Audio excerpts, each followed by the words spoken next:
Bem-vindos! Hoje vamos nos aprofundar no enquadramento do empregado rural, uma área cheia de nuances e vital para a aplicação correta dos direitos previdenciários. Esse é um tema que desperta muitas questões, então preparei esse material com especial atenção para te ajudar a navegar por essas complexidades. Esse vídeo foi preparado anteriormente e está repleto de informações valiosas. Não hesite em deixar suas dúvidas nos comentários. Se você ainda não é inscrito, aproveite para se inscrever e ativar as notificações no canal. Bom, quando a gente fala em trabalhadores rurais, nós temos um gênero do qual nós temos várias espécies. Tem uma aula específica sobre o segurado especial. Tem também uma aula que a gente fala do boia-fria. Nesta aula, nós vamos falar da categoria que faz parte dos trabalhadores rurais, mas que é o empregado rural. Para a gente saber melhor quem são os trabalhadores rurais, nós encontramos lá no artigo 48, parágrafo 1º, da Lei 8.213, quando se refere à aposentadoria com idade reduzida, essas espécies: empregado, avulso, contribuinte individual e segurado especial. Na prática, nós não temos avulso no meio rural porque jamais houve regulamentação. Não se deve confundir o avulso com o diarista, boia-fria, que é outra situação. Mas o empregado é um dos trabalhadores rurais. O artigo 247 da Instrução Normativa 128, ele também explica um pouco melhor essa classificação, especifica melhor quem são esses segurados rurais que têm direito à aposentadoria por idade com idade reduzida, e que isso, quando a gente fala em rural, também vai se aplicar para aposentadoria híbrida, bem como para outros benefícios, quando há alguma especificidade. Agora, eu dizer que o empregado rural é trabalhador rural é uma parte da questão. Indo um pouco além, nós precisamos adentrar um pouco mais nos requisitos dessa caracterização do empregado rural. Mas antes de falar do rural, do adjetivo rural, é importante falar um pouco do empregado. Por quê? Porque o empregado, na Lei 8.213, ele se classifica praticamente com os mesmos requisitos do vínculo empregatício da CLT. Nós temos pessoalidade, subordinação, habitualidade e remuneração. Entretanto, nós temos no meio rural ainda um alto índice de informalidade. Segundo dados do IBGE, apenas 34% dos empregados rurais têm carteira assinada. O que acontece com os outros? Então, nós temos diversas situações. Por exemplo, nós temos muitos contratos de parceria que na prática são um vínculo empregatício, que deveria ter carteira assinada e toda a formalização do vínculo. Nós temos diaristas que trabalham com frequência tal que ensejaria o reconhecimento do vínculo empregatício. E nós temos muitas situações em que simplesmente o empregador não assina a carteira, em que, por costume, por determinação, descumprindo a lei, não assina a carteira. Inclusive, é do meio rural que são resgatados a maioria dos trabalhadores em situação de escravidão ou análoga de escravidão, de norte a sul do Brasil.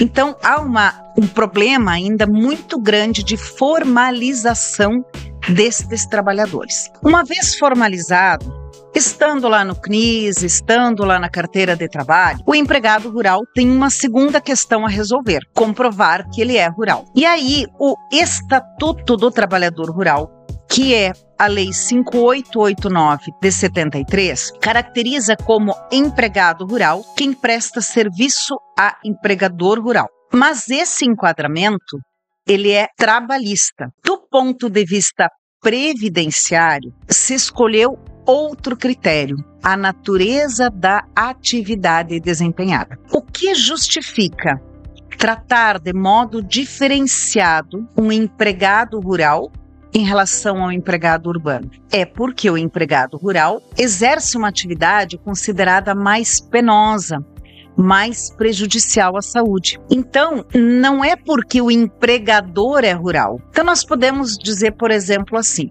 o empregador rural tem um empregado que é secretário, administrador, não vai para a lavoura, não se envolve com a atividade rural em si. Esse empregado, para fins previdenciários, não é um empregado rural, porque não é o enquadramento do empregador que vai caracterizar como rural para fins previdenciários. Da mesma forma, eu posso ter um empregado rural de uma empresa urbana. Uma empresa urbana, por exemplo, uma agroindústria, alguma atividade, e que tenha lá os seus empregados rurais. Então, é importante deixar isso claro desde o primeiro momento. E aí, então, o artigo 247, quando fala da caracterização dos trabalhadores rurais, vai colocar aí de novo o primeiro deles, o empregado rural. Esse empregado rural, nós temos algumas situações mais fáceis e outras mais complexas. Eu poderia dizer o seguinte: quando consta na carteira de trabalho empregado rural, trabalhador rural, beleza, provavelmente o INSS vai enquadrar, reconhecer esse trabalhador como rural. Quando consta trabalhador agrícola polivalente, também, porque é uma expressão usada hoje na classificação brasileira de ocupações. Mas quando você muda um pouco, vai para outras funções, ainda que seja lá no meio rural, empregador rural, estabelecimento agrícola, tais como vaqueiro, aramador, capataz, caseiro rural, doméstico rural, aí a gente já começa a enfrentar problemas. O vaqueiro, por exemplo, se uma pessoa que trata o gado, cuida do gado, vacina o gado, enfim, trabalha diretamente com o gado, é rural, o vaqueiro também é rural. Aramador é a pessoa que faz cercas, está ali no meio rural, exercendo uma atividade que não é plantar, colher, mas necessária para que aquele trabalho funcione, e está exposta ao sol, às intempéries, faz esforço físico, que são as características do trabalho rural. O capataz. O capataz tem um grande problema porque o judiciário precisou analisar uma ação civil pública, que inclusive já transitou em julgado. Enfim, foi uma longa discussão, porque o INSS enquadrava o capataz, o tratorista, como urbanos. Por conta que a lei antiga assim os enquadrava. Eu já vou explicar isso um pouco melhor. Caseiro rural, doméstico rural. Uma pergunta muito comum, que é: como é que fica a situação daquele caseiro, daquela pessoa que trabalha lá no sítio, que tem lá uma propriedade que é utilizada apenas para lazer dos proprietários, se essa pessoa é rural, se ela se aposenta mais cedo ou não. O caseiro rural, doméstico rural, ainda que seja no meio rural, não são considerados empregados rurais para fins previdenciários. Mas há um ponto aqui.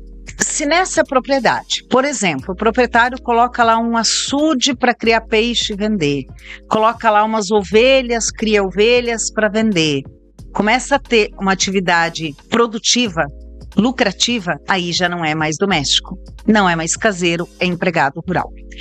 Em resumo, o que vai distinguir, na verdade, é a finalidade daquele trabalho. Se tem uma finalidade produtiva, lucrativa, é empregado rural.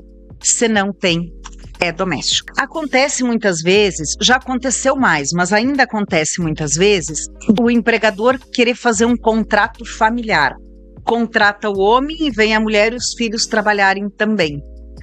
Isso é completamente ilegal do ponto de vista trabalhista e dificulta muito a comprovação da atividade da mulher. Tem uma decisão da TNU, Turma Nacional de Uniformização dos Juizados, de 2024, e que já transitou em julgado, dizendo que é possível usar como início de prova material o documento em nome do cônjuge, que a carteira de trabalho com vínculo empregatício como rural. Então, nesse sentido, um avanço importante. E aqui é interessante olhar a classificação brasileira de ocupações, que vai ter ali, então, uma especificação maior, porque às vezes na carteira de trabalho tem uma informação mais sucinta, por exemplo, serviços gerais, mas na classificação de ocupações já é um pouco mais amplo.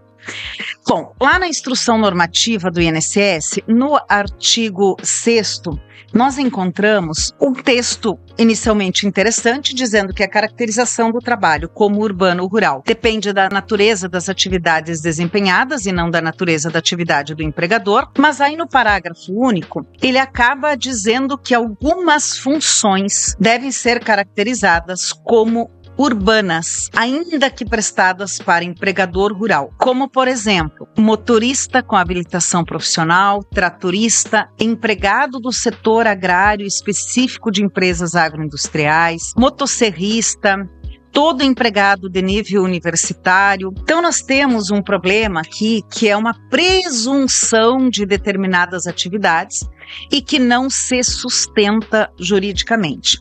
Tanto não se sustenta essa presunção que a própria consultoria jurídica do Ministério da Previdência entendeu lá em 2001 que, num caso específico, tratando das agroindústrias, que deveria se considerar como rurais aqueles que exercem as atividades lá no campo, lá no corte da cana-de-açúcar, por exemplo. Depois nós temos no TRF4 também uma ação civil pública, que eu dizia antes, nessa mesma linha, dizendo exatamente isso, que a comprovação da atividade é questão de valoração da prova produzida pelo interessado, não dependendo de prévia definição, categorização legal.